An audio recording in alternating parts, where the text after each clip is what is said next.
The duchy teetered on the edge of civil war. Whispers spread through Leon's ancient halls that the Duke was no true man. That Isabella, masquerading as Isaac all these years, was about to be exposed. Nobles who had once bent the knee were furious. "She lied to us for 20 years, they thundered in council. "How can we serve a woman?" Isabella faced them with chin high, though her eyes burned with grief. "You are Leon's lords and knights," she told them coldly. "Your duty is to your people, not your pride." But it fell on deaf ears. Many demanded she abdicate. Some openly pledged to back her ambitious general, Lord Kendrick, who waited like a vulture to seize the throne. Even worse was the poison. The Empire's princess, Ilara, betrothed to Alveria's duke in a political bargain, was furious at losing her leverage once Lucien chose Isabella. She arranged for a lethal needle to be hidden in the wedding gown intended for Isabella. But tragedy struck when Lady Giselle, Isabella's longtime companion and the only one who truly knew her secret, tried on the gown.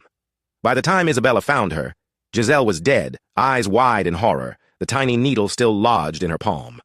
Isabella's scream shook the castle. The hall fell into chaos, servants wailed, knights drew steel in suspicion.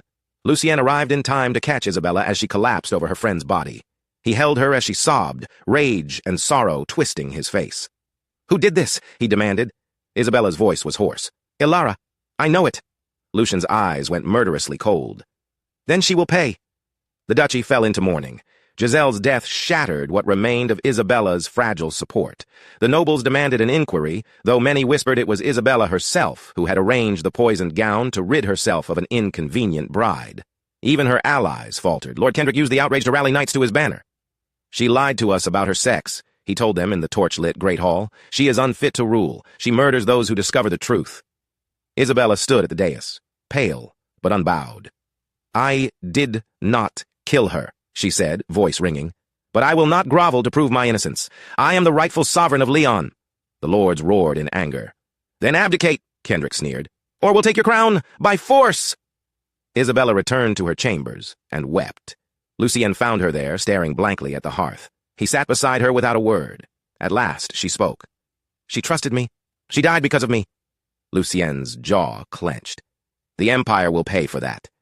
She shook her head. "This isn't the Empire's fault alone. My people hate me for being a woman. They want me gone." Lucien seized her shoulders. "Let them hate you. Make them obey." Isabella gave a bitter laugh. "They'd rather see me dead." The next day, Kendrick declared open rebellion. His banners flew above the southern walls. The sound of drums beat the call to arms. Isabella summoned her council. Many refused to come. Lucien alone sat with her at the long table. She stared at the empty chairs and exhaled shakily. "I am losing everything." Lucien's eyes met hers, dark and steady. "Not everything." He laid a hand over hers. And she squeezed back. Civil war broke out in Leon. Kendrick's forces stormed southern fortresses. Villages burned in his name. Rumors spread of the false duke, a woman unfit to wear the sword or the crown. Isabella donned armor herself, refusing to hide. Lucien fought at her side, his Alverian knights clashing with Leon's own rebels in brutal skirmishes.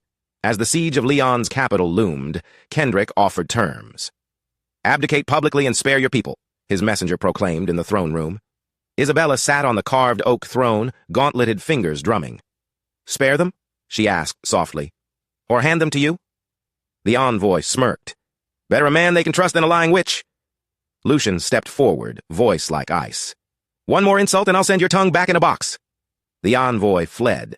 Isabella slumped when the doors shut. "They'll never accept me." Lucien knelt before her. "Then make them fear you." She shivered. "That's not ruling. That's tyranny." He smiled grimly. "Sometimes there's no difference." Meanwhile, Kendrick's agents sowed terror in the city. Poisonings, sabotage, assassins lurking in the night. One night, Isabella found the corpse of a loyal captain in her own bedchamber, throat slit, blood pooling on her maps. She stood in the candlelight, shaking. Lucien arrived just in time to wrench the dagger from her frozen hand. "They're trying to break you," he growled. "It's working," she whispered. In secret council, Lucien laid out a plan. "We fake your death," he said bluntly. "We give Kendrick your body in a sealed coffin. His army will disperse, thinking, it's over. Then we strike." Isabella stared at him. "My people will think I'm dead." Lucien's jaw tightened. "Better they mourn you than hate you." She closed her eyes. When she opened them, they were hard as flint. "Do it." The plan was simple, dangerous, Necessary. Lucian gathered loyalists in the dead of night. They prepared a heavy coffin lined with lead and velvet. Isabella lay inside, breath shallow, dressed in her ducal finery. The scent of blood, goat's blood, carefully poured, clung to the silk. Outside, soldiers wailed and moaned, faking grief to complete the illusion. Kendrick's spies watched from shadows. Lucian pressed a kiss to Isabella's brow before closing the lid. "Forgive me?" She gave the faintest nod. The coffin was paraded through the torchlit streets. Bells tolled, mourners knelt. Kendrick's agents spread the word like wildfire. "The false duke is dead!" But Kendrick himself was no fool. He sent his hard-eyed captain to inspect the body. At the gates, Lucian refused to unseal the coffin. "You dare defile a sovereign's body?" he thundered. "Show respect for the dead!"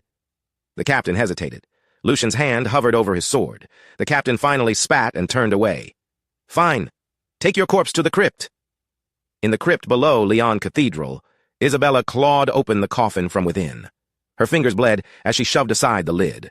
Lucian was there immediately, hauling her out, cradling her as she gasped for air.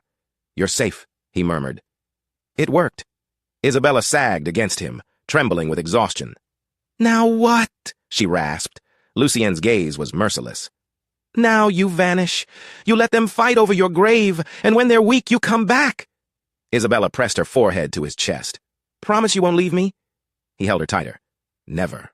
But Kendrick was no fool. When news of Isabella's death spread, he didn't rejoice. He brooded in his war tent, eyes narrowed over maps, fingers drumming. "Show me the body," he finally growled to his captain. The man stammered. "My lord, Lucian sealed the coffin. The clergy interred it with full rites." Kendrick slammed a fist on the table. "Dig it up!" Beneath Leon Cathedral, Isabella and Lucien worked in feverish haste. Loyal retainers brought a fresh corpse, unclaimed from the gallows, its features battered. Isabella helped smear her own signet ring with blood and press it onto the corpse's hand. She fought back nausea. Lucien cupped her cheek. "We're almost free." She nodded once, jaw tight.